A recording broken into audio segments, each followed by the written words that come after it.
안녕하세요. 경인남과 토론합시다. 오늘 토론에 초대되신 토론자 최양호 소장님입니다. 안녕하십니까? 네, 반갑습니다. 네. 오랜만에 뵙네요. 자주 뵙는데요. 그런가요? 예. 뭐 자주 뵀나 우리가? 더 자주 뵈면 안 돼요. 알겠습니다. 농담입니다. 우리 최양호 소장님은 제가 전에 있던 현대경제연구원에서 고문 예. 역할까지 마무리하셨고 현재 더몽두 금융공학연구소 네. 소장님으로 그렇습니다. 계십니다. 뭐 돈 필요하신 분들은 연락 주시면은 서비스를 아주 잘 해드리겠습니다. 우리 소장님의 특징이 이렇게 중간 중간에 유머를 많이 말씀하세요. 아니 뭐 근데 안 웃기는데 처음부터 끝까지인데요. 뭐. 처음부터 끝까지 유머가 빠지지 않으세요. 더몽두 금융공학연구소를 이제 설립하신 취지, 목적 어떤 것입니까? 그러니까 이제 지금 뭐 딱 쉽게 얘기하면 돈의 흐름이 꽉 막혀 있잖아요. 네. 그래서 이걸 하여튼 뭐 뚫어보자. 예. 그래서 뭐 우리가 이제 엔젤 펀드를 하고 뭐 그런 건 아니고 돈이 돈답게 돌 수 있는 세상을 만들자. 그런 뭐 목적으로서 하고 있고요. 그러다 보니까 이제 뭐 금융공학이 아시잖아요. 반발짝만 빠르게 뛰면은 되는 거 아니에요. 네. 근데 거기다가 이제 우리 연구소의 캐치프레이즈가 손흥민을 담자. 오른발 왼발 다 쓰자. 한 발만 써서는 안 된다. 네. 그리고 제 책상 위에 있는 이 표가 예. 돈은 당신이 잠잘 때 벌어야 진정한 부자입니다. 네. 열심히 자기가 뭐 가서 월급 받고 그런 거보다 내가 자고 있을 때 돈을 벌어주는 게 사실 부자의 아주 요건이거든요. 네. 그래서 뭐 부자 되는 다 꿈들을 갖고 있고 그렇기 때문에 그런 것들을 같이 좀 뭐 연구도 하고 정보도 나눠드리고 하는데 좋습니다. 우리 소장님 오셨는데 제가 이 질문 드려보고 싶습니다. 참 우리 한국 경제가 심상치 않지 않습니까? 네, 어떻게 그렇죠. 그 말씀에는 동의하십니까? 심상치 않다. 심상치 않을 이제 조짐들을 지금 모두 갖고 있죠. 네. 그래서 뭐 그 부분을 대내외적으로 한번 좀 힘든, 여쭤보고 싶은데요. 한국 경제 네. 특히 이제 12월 비상계엄 선언 사태 이후 어떤 모습이라고 지금 연말 연초 이 모습이 어떤 모습이라고 혹시 정의하십니까? 일단 우왕좌왕이죠. 지금 우왕좌왕. 왜냐하면은 일단은 지금 현재 제가 알고 있는 상황으로서 대기업 중에 내년도 투자 계획 정한 데가 전혀 없습니다. 왜냐하면 환율이라는 부분들을 어떻게 전망하고 그것에 대해서 뭐 자기네들이 끌고 갈까 해서 투자 계획이 나온 데가 없어요. 네.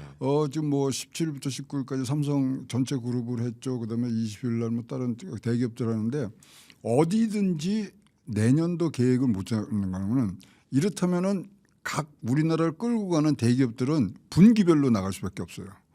그렇다면은 굉장히 짧은 그런 시야를 갖고서 보기 때문에 결국은 우리나라가 뭐 여러 가지 문제가 있습니다만 기업이 잘 되고 기업이 실적이 좋아야 되고 기업의 전망이 좋아야지 우리 증시도 올라가고 다 되는 거지 않습니까? 뭐 지금 트럼프가 오면서 세계적인 또 이 개편이 있다 그러는데 그냥 상수로 보시면 되거든요. 그건 변수가 아니라. 네. 그랬을 때 지금 굉장히 어려운 지경에 가는데 일단은 뭐 헤드쿼터가 없는 거죠. 헤드쿼터 이제 결정을 해줘야 되는 부분들 뭐 이런 것들이 없는 게 사실 제일 어렵고요. 사실 경제라는 게 일단 부흥의 그런 단계에 들어갔을 때 제일 필요한 게 사법제도와 정치적 안정이거든요. 네. 근데 지금 두 개가 다 굉장히 지금 뭐 컨트로버셜한 그런 상태에 들어왔기 때문에 빠르게 이것부터 이제 정리를 되는 과정에서 또 이제 스피드도 굉장히 중요하고 그런 것들이 지금 겹겹이 이제 쌓여 있는 그런 상황이라고 보여집니다. 좋습니다.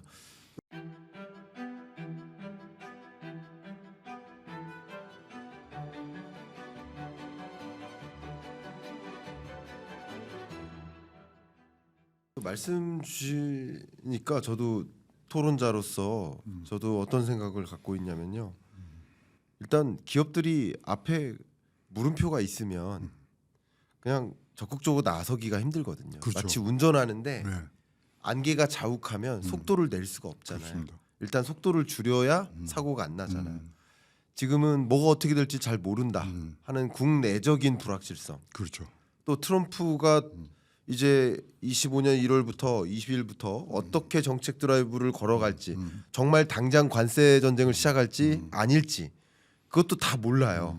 그 안개가 너무 자욱하니까 국내 기업뿐만 아니라 세계 주요 기업들도 신규 투자를 위축시켜 나가요, 진짜로. 그리고 투자자들조차도 그 기업들을 투자하려 하지 않더라고요, 지금. 제가 주식 투자만을 말씀드린 게 아니라 그렇죠. 그냥 직접 투자나 미래를 위한, 또 자산운용사나 PE사나 이런 자금 마련하는 이런 것도 다 끊겨버립니다. 지금 그렇습니다. 이게 한국 경제를 좀 심상치 않게 만들겠다 생각이 됩니다. 네. 그래서 제가 이제 강연에 가서 뭐 똑같은 질문을 받고 뭐 어렵게 말고 간단하게 얘기해달래요. 그래서 문득 생각을 해보니까 가장 좋은 제 생각에 가장 잘 표현했던 게 뭐냐면 눈이 많이 오는데 운전을 하고 있어요. 네, 운전을 하고 있는데 우리 차에 보면 뒤에 열선이 있잖아요. 네, 열선으로 해서 뒤를 보는 데는 다 녹았어요. 네. 근데 와이퍼가 고장이 난 차야. 뒤는 잘 보여.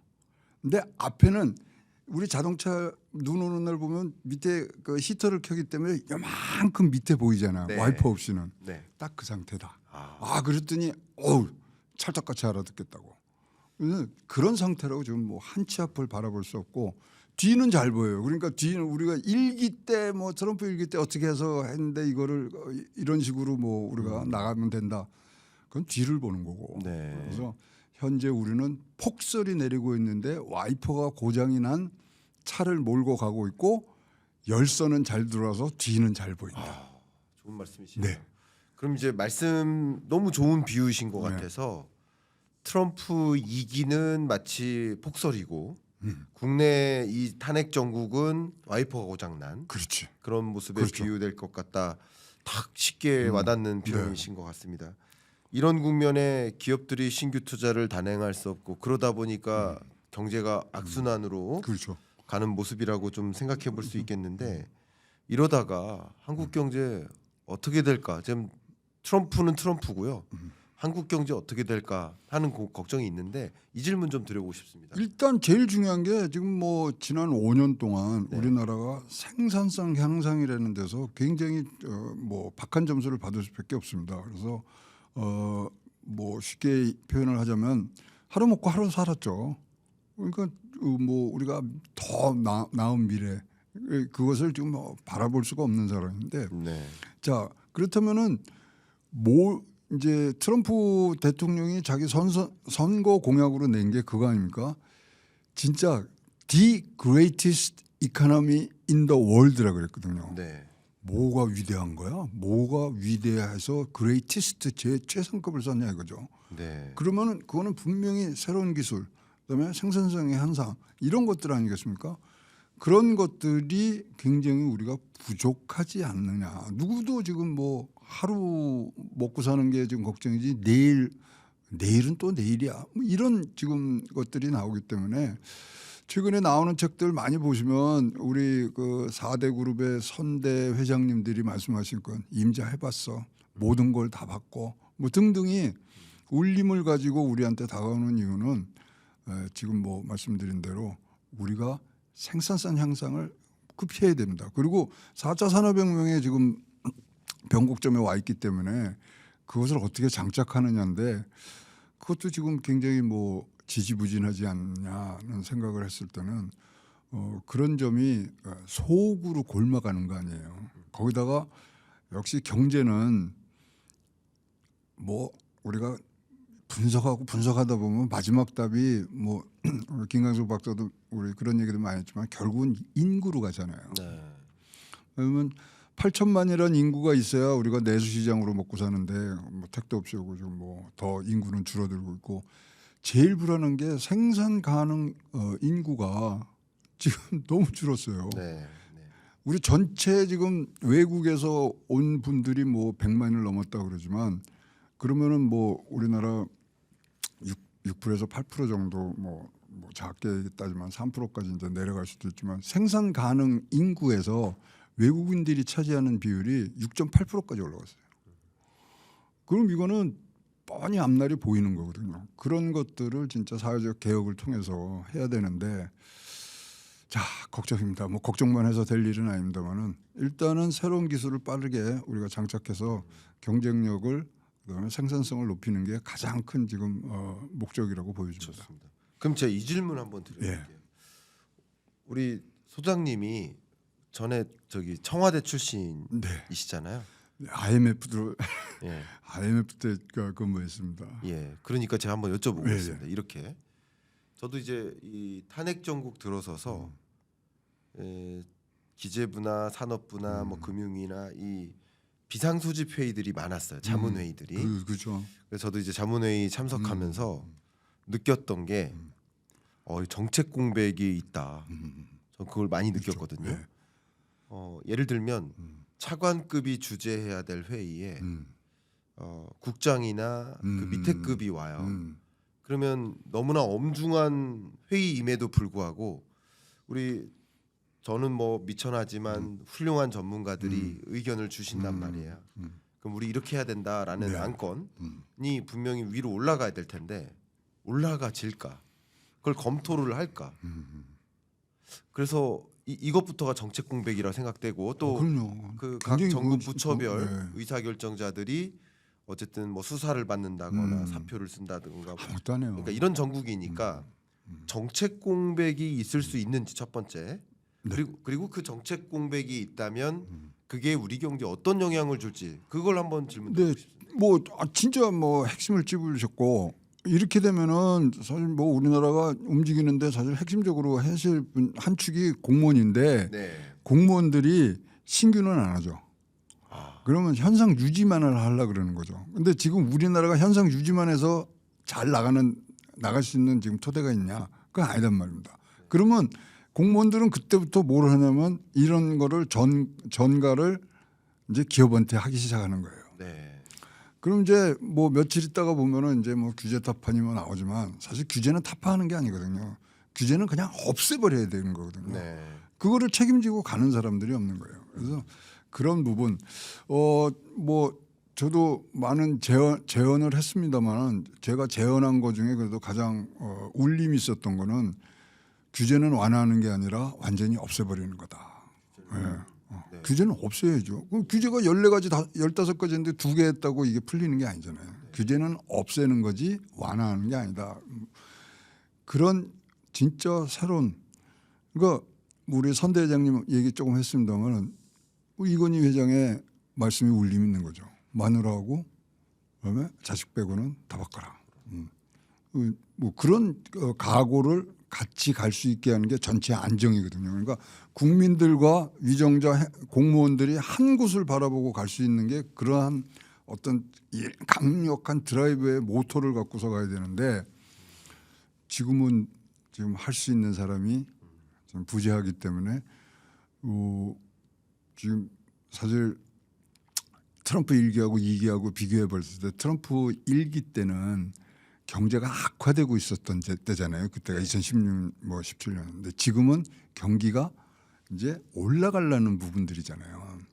그러면 이렇게 올라갈 때 같이 올라가줘야 되거든요. 제가 방송 김원성 박사 저 방송에 나와서 몇 번 얘기했잖아요. 고스톱 이론. 고스톱 잘 치는 사람은요. 절대 3점으로 안 나요. 날 때 보면 뭐 10점, 20점 피바까지 다 씌우거든요. 근데 이럴 때 보면 딱딱 3점만 잃어요. 그래야 잘하는 거죠. 그래서 고스톱 치시 해야 되는 거예요. 날 때 많이 나야 되는 거거든. 네. 근데 그 힘이 없는 거예요. 그리고 3점만 딱 되면은 자기가 해야 될 일 다 했다고 그래서 거기서 간두거든. 네. 그러니까 이게 우리가 뭐 자기들이 할 수 없는 걸 하는 것도 범죄지만 자기가 할 만큼 안 하는 것도 범죄예요. 저는 그렇게 생각하기 때문에 지금 우리가 뭐 다른 나라에 피박, 멍박, 뭐 광박 다 씌우면서 지금 가야 되는데 그거를 할 지금 생각을 가지신 분이 과연 우리 행정부나 이런 데서 얼마나 많이 있을까 그런 생각들이 좀 아쉽습니다. 너무 중요한 말씀 예. 주셨습니다. 왜냐하면 그러니까 상시적으로 돌아가는 소위 공무원으로서 하는 일들은 다 진행이 되겠지만 시스템적으로 운영이 되겠지만 그렇죠. 근데 긴급하게 발생하는 현안 그렇죠. 아니면 바뀌는 현안. 근데 트럼프 2.0 시대는 다 바뀌는 거잖아요. 다 바뀌죠.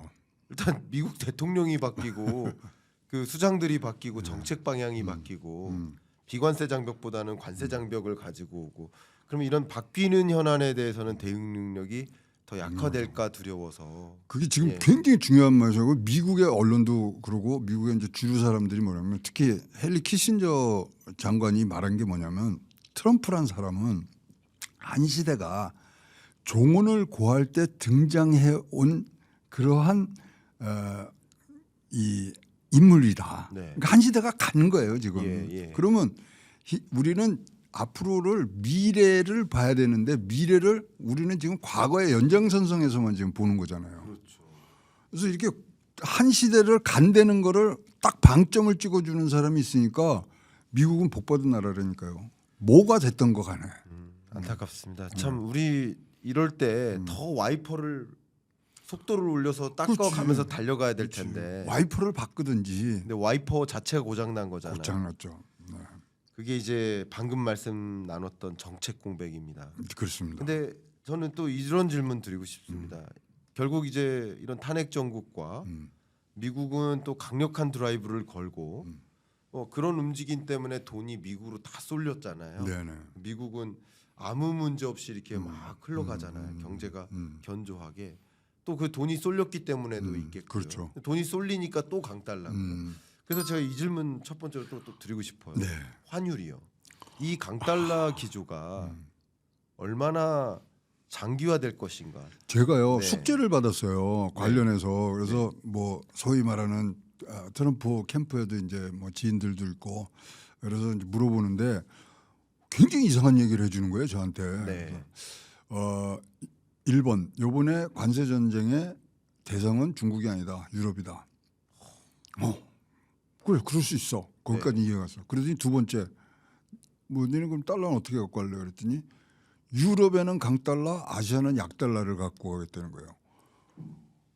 그게 가능해요?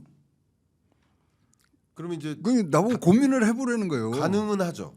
가능은 그런데 예. 그거야말로 진짜로 달러의 어떤 믿음성이라든가 이런 거에 대해서 제가 축을 내면서 가는 거 아닙니까? 그렇죠. 그럼 과연 얘네가 뭐 끝에 뭐를 생각하고 있느냐? 그러게요. 얼마나 섬찟해지더라니까요. 예. 그렇다면은 이제 뭐 사실 약달러를 하는 거는 중국을 갖고서 지금 이제 한번 붙어보겠다는 게 약달러고 네. 강달러는 이제 저쪽에서 자꾸만 뭘 안 내고 뭐 하고 저쪽에도 지금 뭐 이기려고 막 그러니까 거기는 잡으려고 그러고 저는 제일 두려운 게 그거예요. 달러의 포지션을 대륙별로 달리 갈 수 있는 능력이 분명히 있을 거 아니에요. 네.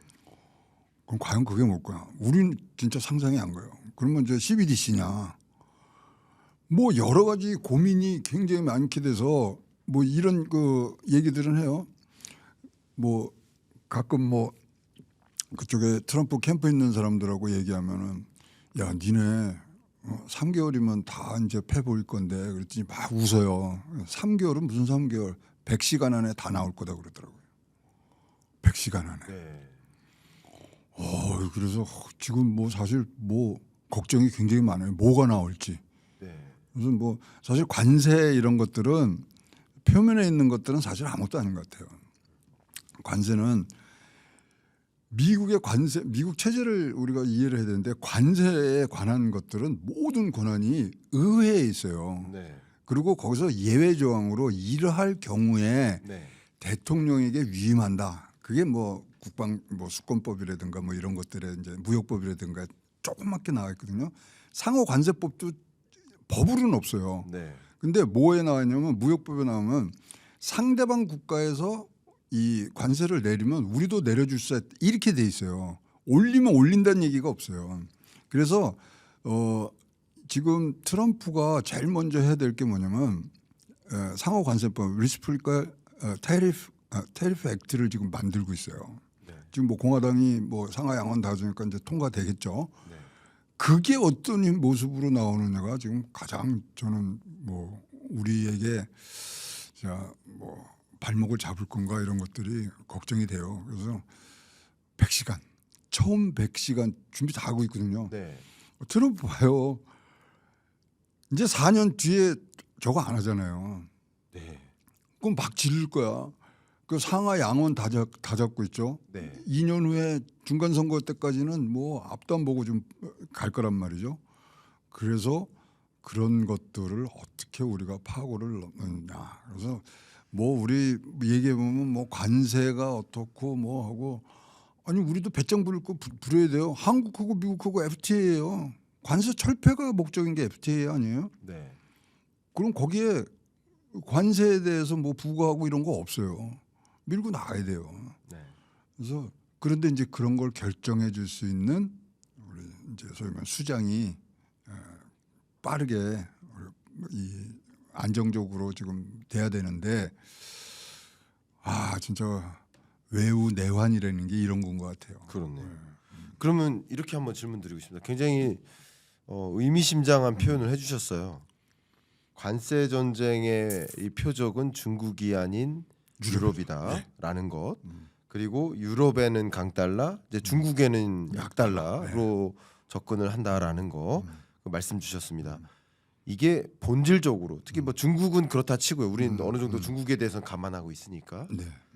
유럽에 대해서 관세 전쟁의 표적으로 삼고 유럽에 대해서 강달러로 대응한다라는 것은 그 바텀 라인이 뭘까요? 그 결국 뭐를 하고자 하는 거라고 생각하십니까? 일단은 첫 번째 제가 든 생각은 아 중국은 이긴 것 같다. 중국은 이미 이겼다. 이겼다. 중국은 예.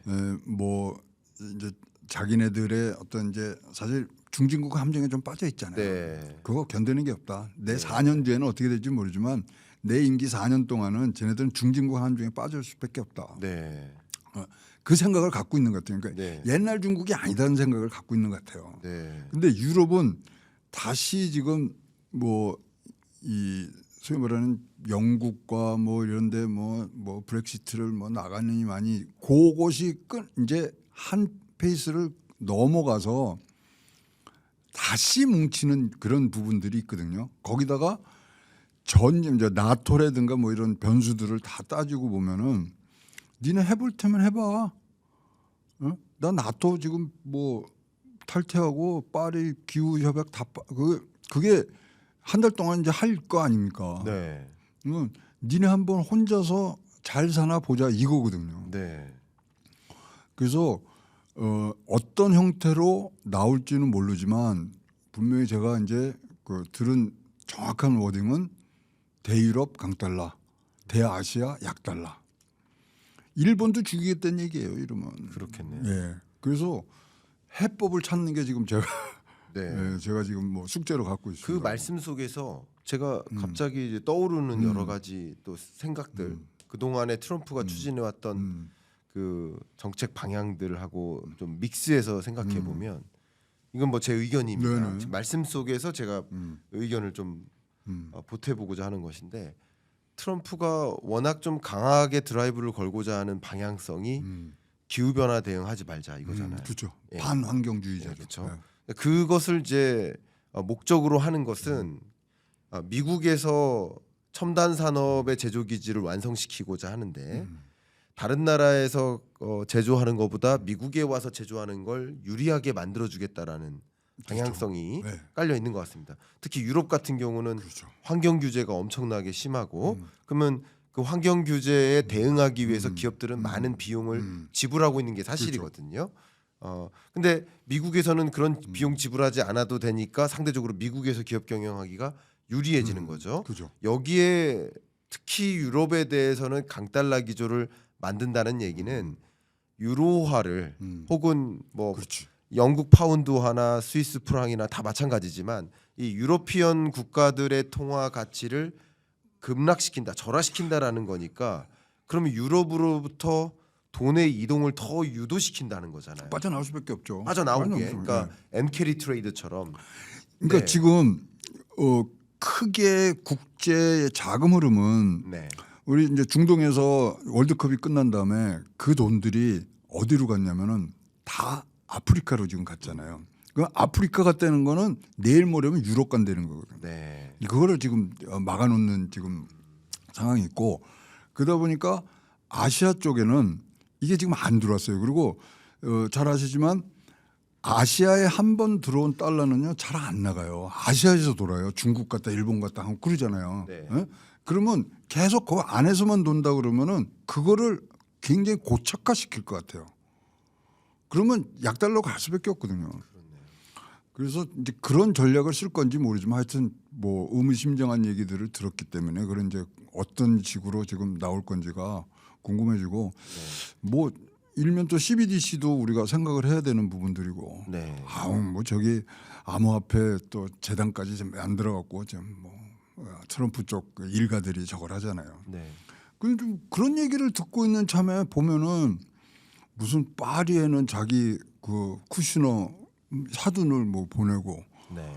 저기에는 뭐 예비 며느리를 뭐 보내고 바하마에는 뭐 저 자기가 저기 그 뭐 뭐죠 레슬링 선수가 뭐 농구 선수 자기 캠프에 있던 사람 보내고 야 이런 게 다 이 초석을 까는 거 아니야 뭐 이런 생각이고 한국은요 12월 23일이면 그 대사가 임기가 끝나요. 네. 후임에 대해서 아무 말도 없잖아요. 그러네. 일기 때도 1년 6개월 걸려서 해리스 태평양 사령관이 오잖아요.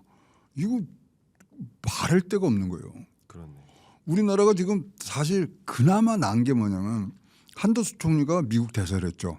그다음에 조태열 장관도 유엔 대사를 했단 말이에요. 그래서 사실은 커넥션들이 많아요. 많아서 얘기를 할 수 있는데도 해볼 때면 해볼 테래요 지금. 그래서 참 김광석 교수하고 나하고 진짜 다 진짜 머리띠 메고 한번 가야 되는가 좀 싶기도 하고 진짜 한치 앞을 정말 못 보는. 예. 정말 그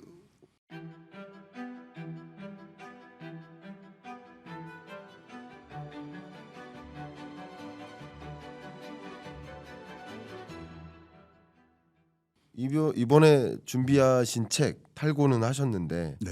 책 제목이 총 맞은 대통령과 총을 쏘려 한 대통령. 네, 이제 부제로 들어가는데 부제죠. 예, 지금 출판사에서 예. 조금 싫어하는 듯한 고민은 부분인데 하시겠죠. 고민을 근데 이 표현이 그러니까 트럼프는 이제 총을 맞은 거고 총을 쏘려 한 대통령이라고 이렇게 표현을 해 주신 것처럼 뭐 다른 건 모르겠으나 어쨌든 우리 한국이라는 이 자동차 운행 중에 폭설은 내려졌고 와이퍼는 잘 작동하지 않는 그럼요. 그런 상황임에는 뭐 틀림이 없어 보인다 이렇게 판단 내려집니다. 이런 과정에서 이 뭐 또 트럼프 그 캠프에 지인이 또 있으셔서 말씀을 나눴다고 하시지만 여기에 러시아 우크라이나 전쟁을 종식시키려는 그 지정학적 행보도 그것도 그죠. 상당 부분 네. 굳이 따지면 러시아를 편드는 거잖아요.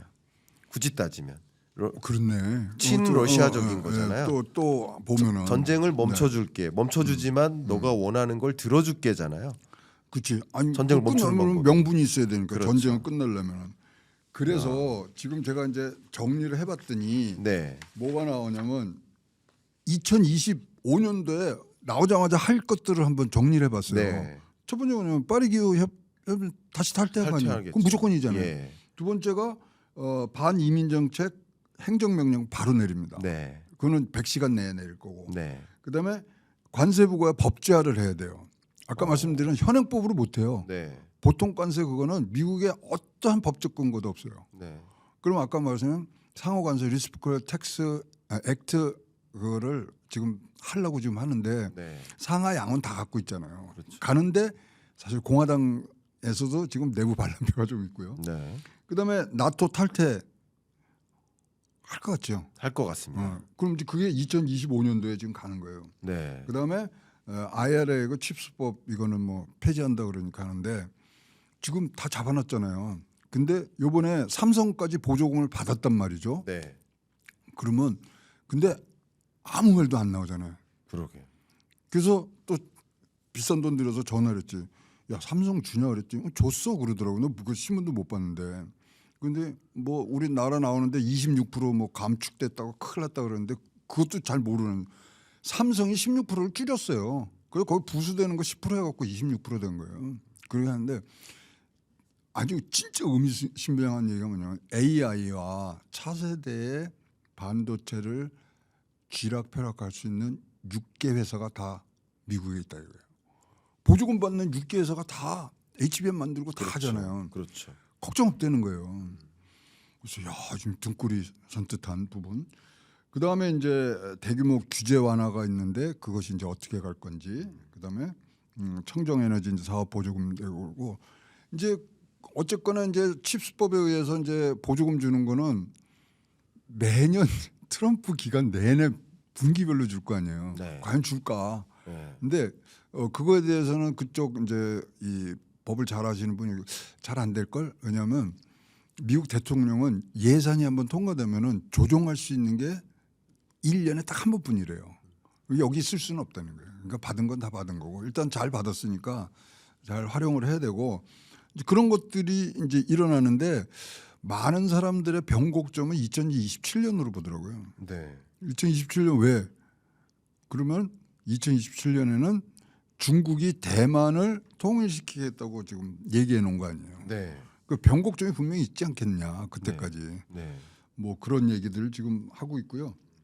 그다음에 가장 지금 뭐 등골이 이 섬뜩한 거는 일론 머스크가 뭐를 해낼지 지금 모르는 거죠. 그래서 그림자 대통령이라는 얘기 나왔거든요.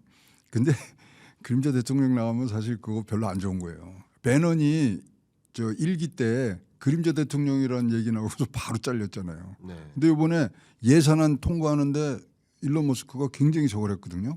뭐 뒤에서 그걸 잘 조정을 했거든요. 그래서 미국에 재미난 게 뭐냐면 미국 하원 의장 있잖아요. 네. 하원 의장은 하원 의원일 필요가 없어요.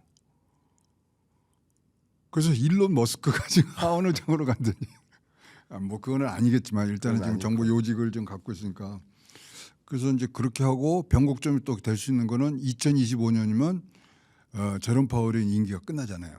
그럼 6년 5월이요. 그러니까 예. 25년 지난 다음에 그렇죠. 이제 끝나니까 그때 이제 누가 들어가느냐 이것도 아까 첫 번째 고민이었던 대유럽은 강달러, 대아시아는 약달러 그거를 어떤 식으로 할 사람이 이제 들어갈 것 같고요. 네. 그다음에 그래도 이제 끝날 때 잘 끝나야 되잖아요. 그러니까 27년도에 뭐를 하려고 그러냐면요. 미국 연방 이 정부가 갖고 있는 그 유휴지에 10개의 프리덤 시티를 져요. 네. 그 뭐 네옴 시티 같은 거 짓는 거예요. 네. 그럼 끝날 때 얼마나 화려하게 끝나겠어요. 그걸 10개를 지니. 네. 뭐 인프라로 뭐 경기 부양하고 이런 거 잘 아시잖아요. 네. 그래서 그런 것들이 지금 나와 있는 부분. 그다음에 이제 우리가 변곡점으로 봐야 될 게 2026년도에 중간 선거가 한 번 있을 거고, 그다음에 2028년도에 북미 대륙 올림픽이 있어요. 그럼 또 얼마나 또 시끌벅적하게 하겠어요. 그러겠네요. 그다음에 이제 아까 지금 우리가 눈을 부릅뜨고 보는 게 2027년에 대중국 양안 사태가 그 지금 시진핑이 얘기한 거 아니에요. 27년까지 통일시키겠다. 그렇죠. 그 변곡점을 어떻게 하느냐. 그게 지금 트럼프의 시간표 중에 지금 공식적으로 나와 있는 것들입니다. 그렇네요. 예. 여기 말씀 굉장히 의미심장한데요. 그러면 그냥 의미심장한 이 말씀 가지고 조금 더 토론을 이어가 보고 싶습니다. 일단은 2027년 변곡점 온다. 네. 이 말씀이 굉장히 와닿는데 일단 첫 번째 중국이죠. 중국이 대만을 흡수하겠다라고 이제 시간을 정해놓은 거죠. 그건 네. 하나. 그리고 그 27년 직전이 제롬 파월 연준 의장의 임기가 마무리되고 26년 5월에 네. 그러면 새 연준 의장이 나오는데 그 새 연준 의장은 26년 하반기 27년 동안에 준비를 할 거예요. 할 그 액션은 그렇죠. 이제 금리 인하는 다 거의 끝나가는 끝났죠. 거예요. 그때는 거의 끝나가고 요번에 기습적으로 금리 인하 했잖아요. 네. 진짜 트럼프 그날 밤에 화 많이 났다는 거예요. 화 많이 났겠죠. 내가 임기 중에 내리지 왜 임기 전에 내리냐 이거잖아요. 그거. 네. 왜냐하면 왜 내 말 안 듣고 뭐 연준이야 뭐 독립성을 우리가 저거 해주지만 정치적 자리인데. 그렇죠. 네. 그러면 이걸 가지고 좀 퍼즐을 네. 꿰어 보면 이런 것 같습니다. 일단 26년 5월 이후로 새 연준 의장은 두 가지 사명이 있을 것 같아요. 말씀하셨던 한 가지 유럽에 대해서는 강달러, 아시아 특히 이제 중국에 대해서는 약달러를 만들기 위한 노력. 그리고 두 번째가 저는 비트코인을 그러니까 비축 자산으로서 구축하기 위한 그 법을 개정할 거고, 네. 그죠? 의회에서 법을 개정하고 실제 비축 자산으로 구축하기 위한 액션을 취하는 것.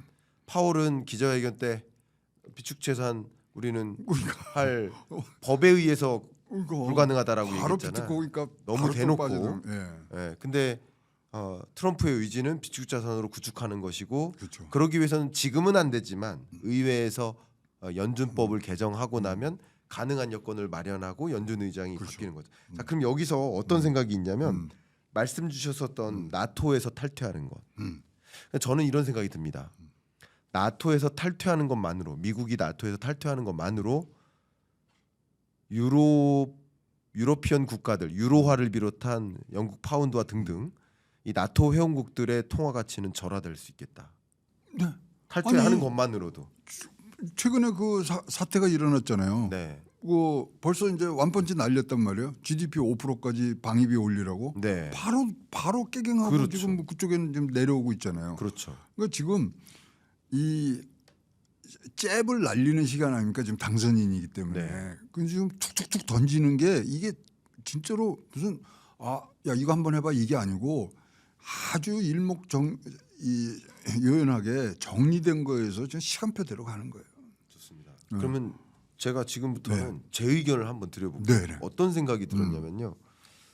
야 이거 그러니까 나토에서 탈퇴하고 이제 유로피언 국가들하고는 다소 이제 동맹국적 성향이 멀어져요. 그리고 러시아하고는 약간 손을 잡는 거예요. 그러면 러시아의 손을 들어주면 러시아의 동생이라고 자처했던 북한도 같이 가지고. 따라오는 거예요. 그러면 비로소 트럼프는 만약에 그 계획대로만 된다면 비로소 중국을 고립시킬 수 있다.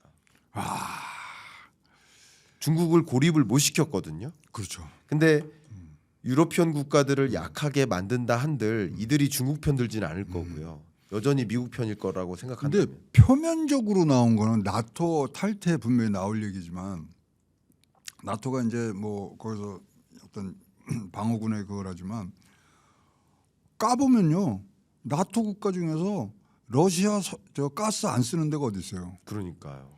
그러니까 트럼프는 단순하게 읽으면 돼요. 야, 왜 우리 거 안 사고 거기 그 맨날 싸운다고 니네 방위비 내 갖고 막 지켜주는데 적성 국가에서 그거 사. 딱 그걸로 표현되는 거거든요. 네. 그럼 이제 분명히 이제 트럼프 들어오면 뭐 셰일가스부터 이제 뭐 어마무시하게 지금 갈 거예요. 거기다가 사실 중동이 옛날엔 친미였지만 지금 좀 돌아섰잖아요. 오일값 올려줄 이유가 하나도 없거든요.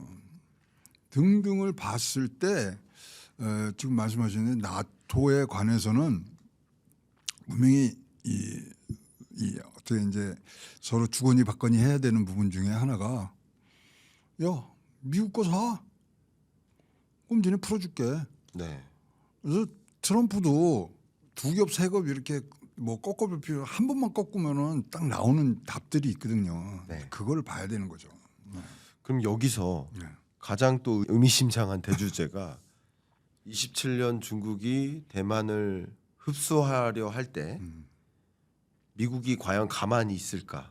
그러니까 그걸 놔둘까? 근데 대만의 흡수는 그렇다 치더라도 대만에 위치한 TSMC를 중국이 가져가게 하는 걸 가만둘까?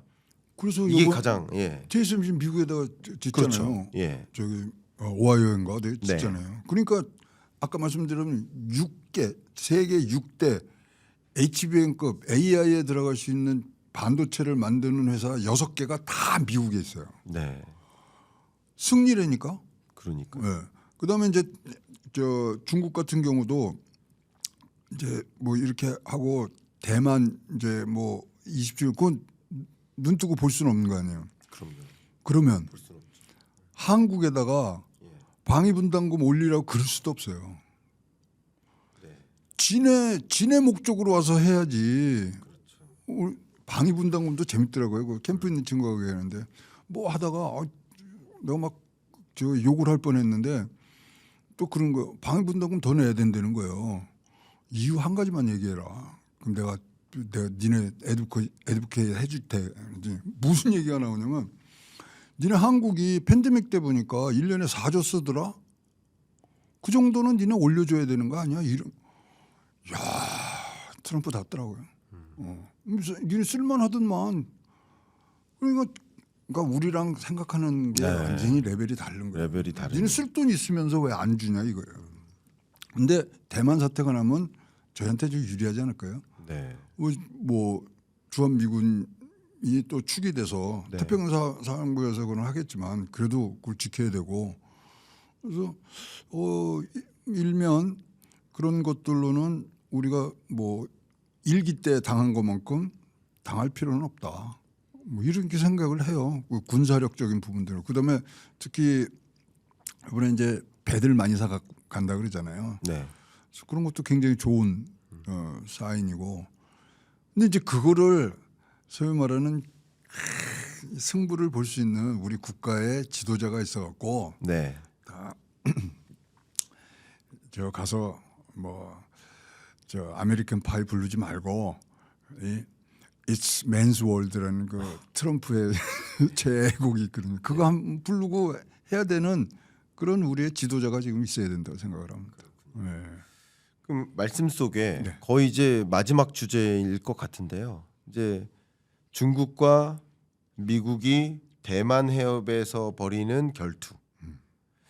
이 관점에서 한 가지는 일단은 미국 해군의 행보에 여러 시나리오들이 있는데 기본적으로 미국 항공모함이 대만 해협 앞에 놓일 것은 거의 확실한 것 같습니다. 그렇죠. 예. 네, 맞습니다. 그리고 그때 한국과 일본의 뭐 국방적인 지원은 요구를 할 거라고 생각합니다. 그리고 순순히 중국이 대만을 가져가는 것을 원하진 않고 그 전까지는 26년, 27년 그 동안까지는 TSMC의 기술 인재들을 적극적으로 자국으로 데려오려 할 거고 미국 해군의 여러 대응 시나리오 중에 뭐 플랜 A, B, Z까지 좀 나열을 하면 그 중에 하나는 만에 하나 TSMC를 폭파시키는 것까지 예, 그럼 생각하고 남겨놓고 남겨두면 안 되지. 되죠. 예, 미국에다 또 졌는데 뭐 땅은 줄지언정 TSMC는 안 기술전쟁. 주겠다. 왜냐하면 기술 패권 전쟁이니까. 그럼 이렇게 전개된다라고 만약 했을 때 중국이 과연 한국에 가만히 있을 것인가? 이 부분에 대한 우려가 좀 있어요. 불똥이 털칠 수 요소 공급만 차단할 거냐 이거죠. 제 얘기는. 그러면 어떻게 생각하십니까? 이제 뭐 시나리오 중에 하나도 이런 거죠. 자, 지금은 두 개의 중국을 용인하고 있잖아요, 미국에서. 네. 그러면 두 개의 중국을 용인해서 지금 오커스라는 태평양 방어선인데 거기다 대만을 집어넣어 버리는 거예요. 네. 타커스가 되는 거예요. 네. 못 건드려요, 그러면. 그러니까 그거는 패를 꺼내는 것만 자체로도 네. 저쪽에서 움찔하거든. 그래서 뭐 그런 부분. 근데 어차피 한국의 주둔한 이 뭐 의미와 지정학적인 그런 뭐 상황을 봤을 때 여기 자기네가 필요해서 여기 있어야 되거든요. 네. 이제 그거를 우리가 어떻게 표현을 하고 어떻게 그쪽하고 얘기를 하느냐인데 막무가내잖아요, 저쪽에. 그래서 그런 걸 종합적으로 딱 진짜 헤드쿼터에서 아주 한 목표를 갖고 가야 되는 부분들이 있어서 걱정이 되는 거죠. 근데 가봐야 되는 거고 그때까지 중국도 사실 이제 자기네 경제를 굉장히 부밍시키려고 그러잖아요. 2007년까지는 지금 해야 되고 사실 중국이 갖고 있는 것 중에 가장 고민 중에 하나가 지금 청년 실업률 아닙니까? 네. 그걸 어떻게 이제 시진핑이 풀어놨는데 덜커덕 중진국 함정에 빠져 있다는 게 우리 판단 아니에요? 그렇죠. 그렇다면은 저기도 만만치 않거든요.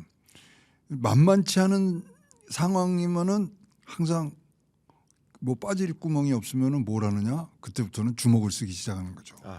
그러니까 우리가 걱정이 되는 거죠. 말씀 정말 감사하고요. 이게 역사적으로 보면 물론 더 깊은 역사를 많이 보셨지만 역사적으로 보면 지난 약 한 30년 동안 전쟁이 멈춰 있었던 세계사가 그게 특이한 세계사라는 거죠. 그렇네. 전쟁은 인류 역사상 없었던 멈춰진 적이 건 없고 없죠. 지난 30년이 특이했었던 것이지. 그렇지. 지역별로만 사실은, 예. 조그맣게 속. 근데 22년에 러우 전쟁이 있을 때 뭐 잠깐이면 끝나겠지 사실은 기대했지만 어쩌면 그 전쟁이 상수로 가정하고 좀 생각할 필요도 있다고 생각합니다. 맞아요. 위기 국면이니까. 네. 그러면 정말 이 미중 간의 군사적 긴장감이 고조되면 우리 고민해야 될 것들이 너무나 네. 많은데 우리 와이퍼가 고장 나 있으면 될까 하는 자꾸 아유, 그 고민이 돼 있는데 그러니까요. 예. 우리 채널에 우리 정치인들도 많이 보시고요. 그래서. 네, 우리 정책 의사결정자 분들도 많이 보고 계시니까 어떤 이런 국면에 우리가 어떻게 대응해야 된다라는 메시지를 그 고모님하고 이거- 저하고 하나씩 주고받으면서 4개 정도 전달하면 아니 이제 우리가 무슨 예. 대행도 아닌데 아닙니다. 우리가 나라를 계속 사랑하는 마음에서 나라를 사랑하는 마음에 말씀 주셔야 돼요. 예, 일단은 네, 어떻게 해야 됩니까? 첫 번째. 일단은 뭐가 됐든 거간에 네. 정치 안정화와 사법제도의 이 정상화는 빠르게 시켜놔야 돼요. 네. 근데 거기부터 안 되면 우리 경제학 1학년 때 경제학 원론 배울 때 그잖아요. 경제가 성장할 수 있는 조건 중에 1번이 정치적 안정과 사법적인 제도의 확실성이잖아요. 그게 하면은 우리 경제 성장 못 해요. 언제 어디서 뭐가 올지 모르니까. 둘째, 이제 우리가 사실 세계 이제 10위권 안에 들어오면서 조금 포커스가 지금 너무 넓어졌어요. 네. 그럼 다시 한번 이거를 뭉치는 부분으로 가야 되고 네. 지금 우리나라가 걱정해야 될 것은 진짜로 생산성이거든요. 네. 잠재 성장률 미국보다 못하잖아요. 네. 이거 갖고는 어디 가서 뭘 못해요. 진짜로 뭐 사회 개혁하고 뭐 4대 개혁한다 그러지만 그게 중요한 게 아니라 어떻게 하면 기업이 챔피언 혁신을 할 수 있는가 거기만 모든 걸 한번 보자 이거죠.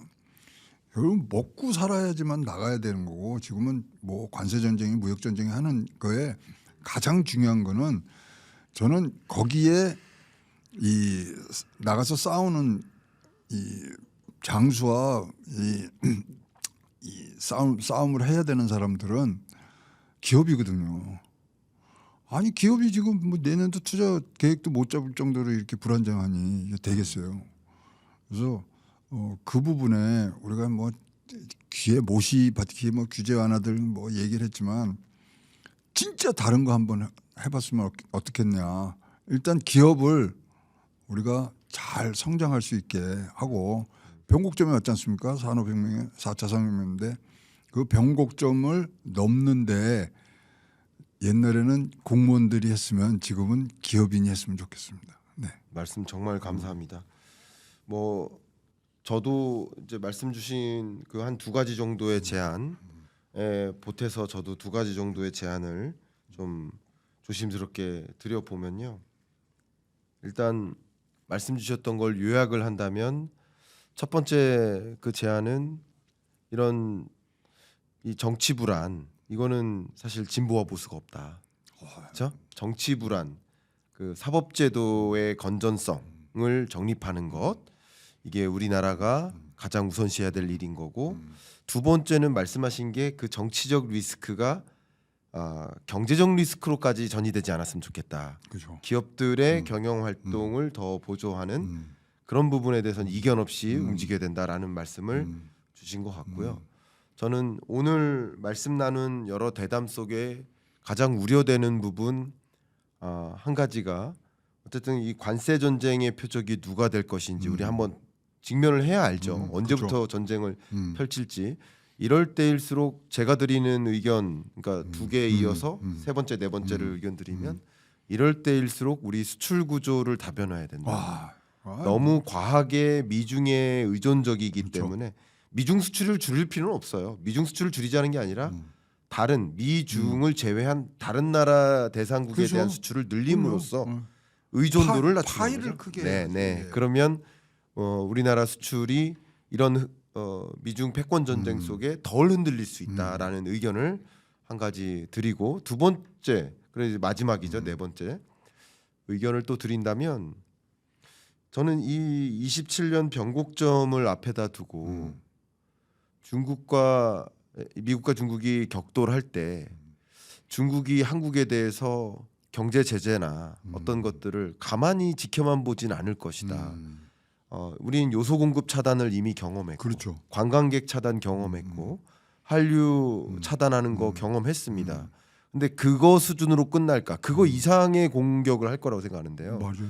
그래서 반도체에 들어가는 히토류, 자동차에 들어가고 2차 전지에 들어가는 뭐 리튬, 니켈, 게르마늄, 그밖에 여러 이 소재들을 중국에 이미 의존하고 있기 때문에 그 공격 차단, 공급 차단이라는 공격을 할 수 있을 텐데 미리부터 공급망을 좀 안정화하는 진짜 중요하죠. 체제를 좀 마련했으면 아니, 좋겠다. 앞에 네. 옛날엔 모르고 당했지만 이제는 27년도에는 분명히 큰 사단이 나는 걸 알면은 지금 2년이나 지금 시간이 있잖아요. 그 사이에 해야 된다니까요.